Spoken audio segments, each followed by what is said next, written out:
வணக்கம். இன்றைக்கி நம்ம என்ன பார்க்க போகிறோம் அப்படின்னா, மாசி பச்சை சம்மந்தமாக நான் நிறையா வீடியோ போட்டிருக்கேன். அதை நீங்கள் நிறையா பார்த்துருப்பீங்க. நிறையா பேர்த்துக்கு நிறைய விதமான கேள்விகள் இருக்குது. அப்படியேப்பட்ட கேள்வி ஒன்று தான் இந்த வீடியோவில் நம்ம பார்க்க போகிறோம். இது வந்து இப்போ நம்ம மாசி பச்சை இங்கே நிறையா வச்சுருக்கோம், அங்கிட்டிருக்கு. ஆனால் இங்கே வந்து பார்த்திங்க அப்படின்னா, நம்ம இதுக்கு முன்னாடி நிறைய வீடியோ போட்டிருப்பேன். கீரை விட்டுருந்தேன். அதில் ஒரு வாலோடியாக இது ஒரு 10 சென்ட்டுக்கு மேலே இருக்குன்னு வச்சுங்களேன். 10 சென்ட்டுக்கு மேலே தான் இருக்கும் அது. இதில் வந்து வாலோடியாக போட்டிருக்கோம். இந்த மாசி பச்சையில் இது மட்டும் இல்லை, நிறையா மாசி பச்சையில் வெயில் காலம் சரி, வெயில் காலத்திலே எந்த நேரமாக இருந்தாலும் சரி, நீங்கள் மாசி பச்சை இன்வெஸ்ட்டை மட்டும்தான் பார்க்குறீங்க. அதாவது வருமானத்தை மட்டும்தான் நிறையா பேர் பார்க்குறாங்க. நிறையா பேர் வருமானத்தை தான் பார்க்குறாங்க. ஆனால் இதில் செலவுகளும் இருக்குது, அதையும் நீங்கள் புரிஞ்சுக்கணும். ஆனால் கீரையை விட இதில் கம்மி செலவு தான். இதில் என்ன செலவு அப்படின்னு பார்த்தீங்க அப்படின்னா, இங்கே பாருங்கள், உங்களுக்கு தெரியும், குண்டானா எடுத்து விட்றாங்க பாருங்க. எல்லாம் இந்த பூண்டு என்ன பூண்டு அப்படிங்கிறத கீழே கமெண்டில் போட்டுவிடுங்க. நான் உங்களுக்கு உதாரணத்துக்கு இந்த ஒரு பூண்டை உடைச்சி காட்டுறேன். பாருங்க, இது இப்போ நிறைய சித்த மருத்துவர்கள் இதெல்லாம் இதில் போட்டிருப்பாங்க. இந்த பூண்டு, ரெண்டாவது வந்து இந்த பில்லு, அப்புறம் வந்து இது ஒரு நாட்டு மருத்துவம் தான். இதெல்லாம் பூரா வந்து நம்ம வர்ண பகவான் விதை போட்ட மாதிரி. இங்கே பாருங்கள், இதில் மாசி பச்சையே உங்களுக்கு தெரியாது, ஃபுல்லாக இருக்கும். ஃபுல்லாக அங்கே ஒரு திட்டு மாதிரி இருக்கா, அது கொஞ்சம் இதோட உயரம், அதுங்கனால அது உயரமாக இருக்குது. மித்தப்படி ஃபுல்லாக வந்து பார்த்திங்க அப்படின்னா, இந்த பூண்டு பில்லு இது மாதிரி களை எடுத்தே கிளச்சி போகணும். இப்போ இந்த பூண்டு பில்லு இதெல்லாம் பிடிங்கிடலாம். ஆனால் இதில் இன்னொன்று இருக்குது பாருங்கள். இது மட்டும் விட்டுட்டிங்க அப்படின்னா நம்ம மாசி பச்சையே அழிஞ்சு போனது சமமாக போயிருங்க பாருங்கள். இது எங்கள் ஊரில் இது வசரியும்பான். இதை பாருங்கள், அவங்களுக்கு உடுத்து காட்டணும் அப்படிங்கிறனால காட்டுறேன். இப்போ இங்கே தானே இருக்குது அப்படின்னு நீங்கள் நினைக்காதீங்க, இதுக்குள்ளே இருக்குது, எடுத்துக்கிட்டு இருக்காங்க. இப்போ நான் உங்களுக்கு இன்னும் காமிக்கிறேன் பாருங்கள். இங்கே இதுக்குள்ளே இருக்கா, இதை விட இன்னும் கொஞ்சம் தள்ளி போய் காமிக்கிறேன் உங்களுக்கு. எல்லாம் எடுத்துகிட்டு போயிருக்காங்க. இன்னும் இதெல்லாம் இங்கே நிறையா கிடக்குது. இன்னும் அங்கேருந்தே கிடக்குது. இன்னும் கீழெல்லாம் இன்னும் அங்கிட்ட உள்ள எல்லாமே இந்த மாதிரி நிறையா களைகள் இருக்குது, அதெல்லாம் எடுக்கணும்.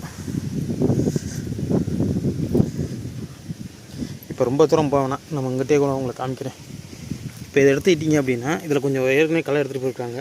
இப்போ இந்த வசரி வந்துச்சு அப்படின்னா நம்மளை அழிச்சு தின்ன மாதிரி ஆகிப்போங்க பாருங்கள்.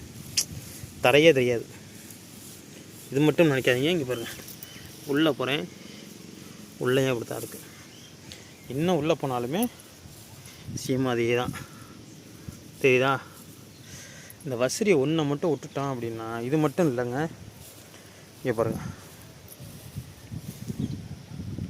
ஃபுல்லாக வசரி தான்.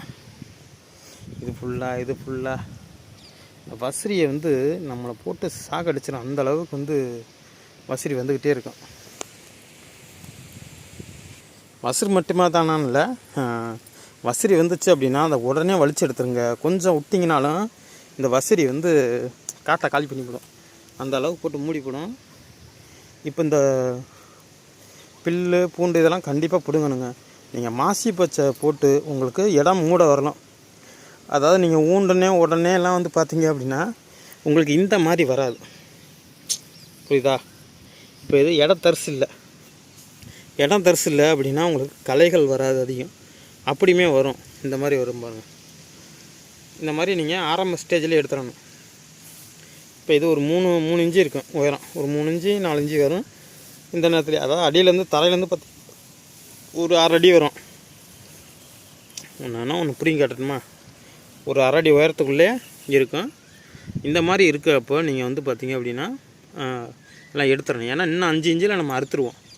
இப்போ இது ஒரு 6 அடி, இன்னும் ஒரு 5 இன்ச்சுக்கு மேலே வந்துருச்சு அப்படின்னா, இன்னும் ஒரு 6 அடி எழுந்திரிச்சிருச்சு அப்படின்னா நம்ம அடுத்து பச்சையை அறுக்க ஆரம்பிச்சிடுவோம். அதனால் வந்து பார்த்திங்கன்னா நீங்கள் இந்த ஸ்டேஜிலே எடுத்துடணும். இல்லாட்டி அதுக்கு கொஞ்சம் சின்னதாக இருக்காது. இப்போ அவங்க எடுத்துருக்காங்க பார்த்தீங்களா, நிறையா பேர் தோணும் இதெல்லாம் தோண்டு கிடக்குது அப்படின்ட்டு. இதெல்லாம் காலையில் பார்த்தீங்க அப்படின்னா உங்களுக்கு சரியாக போயிடும். அடுத்த தண்ணி விட்டிங்கனாவே அதுவுமே சரியாக போயிடும். அதனால் வந்து பார்த்திங்க அப்படின்னா நீங்கள் களைகள் கண்டிப்பாக இருக்கும். மாசி பச்சை வந்து ஸ்டார்டிங்கில் ஒரு 6 மாதம் 1 வருஷத்துக்கு நீங்கள் வந்து களை எடுத்து களைச்சி போகணும்னு சொல்லுவாங்கள்ல, அந்த மாதிரி களை எடுத்து கண்டிப்பாக நீங்கள் களைச்சி போகணும். அதுக்கு பிறகு சரியாயிருமான்னு கேட்டால் அதுதான் உங்களுக்கு பழகிடும். அந்த படத்தில் சொல்கிற மாதிரி அதுதான் உண்மை. இப்போ வந்து பார்த்திங்கன்னா இது டிராக்டர் இந்த இடத்து பக்கம் கொண்டு வந்ததுனால இந்த வழித்தடத்தில் எல்லாமே செத்து போச்சு. இதே மழை காலமாக இருந்தால் இது செத்துருக்காது. இது வெயில் காலத்துலங்க செத்து போச்சு. அதனால் இதை நம்ம ஒன்றும் செய்ய முடியாது. இதை நம்ம கொத்தி விட்டோம் அப்படின்னா ஆட்டோமேட்டிக்காக வந்துடும். ஏன்னா நம்ம இந்த சைடும் பச்சை இருக்குது, வேர் இருக்குது. இதை கொத்தி மட்டும் விட்டேன் அப்படின்னா, இந்த ஏரியாவை கொத்தி விட்டேன் அப்படின்னா இதையுமே பிடிச்சி வந்துடும். அதனால் நான் இந்த வீடியோவில் உங்கள்கிட்ட சொல்லணும்னு நினச்சது நிறையா தான். மாசி பச்சையில் அதிகப்படியான வருமானமும் இருக்குது, அதிகப்படியான செலவுகளும் இருக்குது. ரெண்டுமே ஈக்குவல் பண்ணி தான் போகணும். அதாவது ரெண்டுமே ஈக்குவல். அதாவது இல்லை ஒரு சில நேரத்துக்கு ஒரு சில பேர் இதில் உங்களுக்கு டவுட் வரும். ப்ரோ நான் 20 ரூபாய்க்கு விற்கும்போது 10 ரூபாய்க்கு விற்கும்போதெல்லாம் களை எடுத்துருவேன், 5 ரூபாய்க்கு விற்கும்போது என்னால் களை எடுக்க முடியாது ப்ரோ அப்படின்ட்டு. இப்போ எங்கள் ஊர்லேயுமே அதே தான். அப்படியே இருங்க, ரியர் கேமரா எடுத்துருப்பேன், ஃப்ரண்ட் கேமரா எடுத்துருப்பேன், எல்லாமே சேம் அதுதான். 20 ரூபாய்க்கு 15 ரூபாய்க்கு 10 ரூபாய்க்கு பச்சை வைக்க இடம் வந்து பார்த்திங்க அப்படின்னா களை எடுப்பாங்க. இப்போ காலையிலேருந்து களை எடுத்துக்கிட்டு தான் இருக்காங்க. இங்கே பாருங்க, காலையிலேருந்து களை எடுத்துக்கிட்டு தான் இருக்காங்க. இன்னும் எடுத்த பாட்டு இல்லை, ஆட்களும் கிடைக்கல. இப்போ மெயின் காரணமே அதான், காசு அடுத்த பிரச்சனை, ஆட்கள் வந்து கிடைக்கிறது கஷ்டம். இப்போ நம்ம போய் ஒரு ஆளை கூப்பிட்டோம் அப்படின்னா நமக்கு பக்கத்துட்டுக்காரங்க போய் படுத்துடுறாங்க, அவங்க வீட்டில் கட்டில் போட்டு படுத்துடுறாங்க நம்மளுக்கு. அந்தளவுக்கு போய் வீட்டிலேயே போய் எழுப்புறாங்க நம்மளுக்கு. ஏன்னா நம்ம அடுத்த போகல, அவங்க கூப்பிட்றாங்க, ஐயா நான் போகிறேன் அப்படிங்கிறாங்க. அந்த மாதிரி தான் களை எடுக்கிற ஆள் பிடிக்கிறது கஷ்டம். ஆனால் விலையும் நல்லா விற்கும். சுத்தா மட்டும் போதாதில்ல, நமக்கு களைகள் எடுத்து நம்ம இப்போ மாசி பச்சையில் குவாலிட்டி விஷமாக வச்சுக்கோங்க அப்படின்னா, இந்த மாதிரிலாம் எடுத்து களையெல்லாம் எடுத்து மறந்துடுச்சு உரத்தை போட்டான் அப்படின்னா மட்டும்தான் நல்லா உங்களுக்கு வரும். இப்போ இதே பச்சை இந்த பசன்னு சூப்பராக கரும்பச்சையாக இருந்து அறுத்து கொண்டு போனோம் அப்படின்னா விலை வேறு மாதிரி இருக்கும். இப்போ மார்க்கெட்டில் பச்சைனா எல்லாமே பச்சையாக இருக்காது. நீங்கள் பார்த்துருப்பீங்க, இந்த வீடியோ பார்க்குற நிறைய பேர் பார்த்துருப்பீங்க, இந்த மாதிரி குவாலிட்டி இருக்குமா அப்படின்ட்டு. இந்த மாதிரி குவாலிட்டியாக கொண்டு வந்தால் மட்டும்தான் பணம். இதில் என்ன கொஞ்சம் குவாலிட்டி கொஞ்சம் குறைஞ்சது அப்படின்னா அதுக்கு தகுந்த மாதிரி காசு தான் கிடைக்கும். இப்போ நம்ம வந்து பார்த்திங்க அப்படின்னா குவாலிட்டியாக கொண்டு போகணும் அப்படிங்கிறதுனால நம்ம ஃபுல்லாக களை எடுத்து எவ்வளோ தான் பரவாயில்ல அப்படின்னு சொல்லிட்டு நீங்கள் பார்த்துருக்கிறது பூராமே களைகள் தான். அடியில் மாசி பச்சை இருக்குது, உங்களுக்கு பக்கத்துலேயே காட்டுறேன். மாசி ஃபுல்லாக பூண்டு தான்.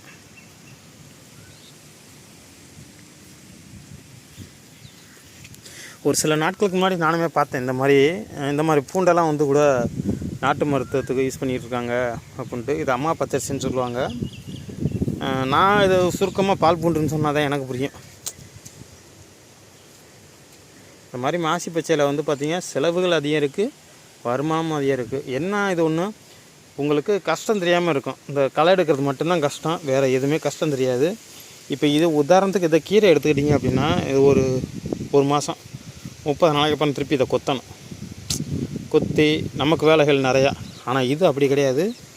ஒரு தடவை நட்டுட்டிங்க அப்படின்னா அது பாட்டு கிடக்கும், ஒரு 10-15 வருஷத்துக்கு கடவுள கிடக்கும். நீங்கள் அறுத்துக்கிட்டு உரத்தை போட்டு தண்ணி விட்டிங்க அப்படின்னா அது பாட்டு வந்துக்கிட்டே இருக்கும். இதுதான் அதில் ஒரு பெனிஃபிட்டு. ஆனால் இது வந்து மற்ற இதில் பண்ண முடியுமான்னு கேட்டால் மற்ற இதில் சொல்ல முடியாது. ஆனால் இது வந்து பெஸ்ட்டாக இருக்கும். அதே மாதிரி பொன்னாங்கண்ணி கீரையும் சரி, பொன்னாங்கண்ணி கீரை கூட அந்தளவுக்கு இல்லை, ஆனால் இது வந்து பெஸ்ட்டாக இருக்கும். மாசி பச்சை சாவடி பண்ணுறவங்களுக்கு தெரியும் நிறையா களைகள் வரும் அப்படிங்கிறது. ஒரு சில பேர்த்துக்கு உங்களுக்கு தான் வரும்னு நினைக்காதீங்க, எல்லா பக்கமும் வரும். அதை நம்ம க்ளீனாக களை எடுத்துக்கிட்டே இருக்கணும். இப்போ இன்றைக்கி ஒரு நாள் பொழுதுக்கும் இங்கே பாருங்கள், அவங்க நிற்கிறதுக்கு இங்கிட்டும் இந்த பாத்திரத்துக்கு இங்கிட்டு தான் எடுத்துருக்காங்க. இப்போ இது அங்கே போய் சேர்றதுக்கு எப்படியா இருந்தாலும் 2-3 நாள் ஆகும், அதுக்கு இங்கிட்டு ஒரு 4 நாள் ஆகும், மொத்தம் 7 நாள் ஆகும். இந்த ஒரு 10 சென்டில் களை எடுக்கவே ஒரு ஆளாக எடுக்கிறதுனால ஆகும். இதே 2-3 நாள் இருந்தாங்கன்னா 2 நாளில் முடிச்சிடுவாங்க, 4 நாளில் முடிச்சிடுவாங்க. இது மட்டும் எடுத்தது இல்லாமல் இதே மாதிரி அங்கிட்டும் இருக்குது. ஏன்னா நம்ம அதிகம் களை வந்த காரணம்லாம் பார்த்திங்க அப்படின்னா நிறைய அங்கிட்டெல்லாம் நம்ம பிடுங்கி கொடுத்துட்டோம். இதில் மேலே இருந்தது இப்போ கீழே ஊன்றதுக்கு மாசி பச்சை தயாராக இருக்குது. ஒரு 3 பேர் சொல்லியிருக்காங்க. யார் ஃபஸ்ட்டில் சொல்கிறாங்களோ அவங்களுக்கு கண்டிப்பாக நம்ம பிடிங்கி கொடுத்துருவோம். 3 பேர் வந்து இப்போ கிட்டத்தட்ட பார்த்திங்க அப்படின்னா சொல்லியிருக்காங்க.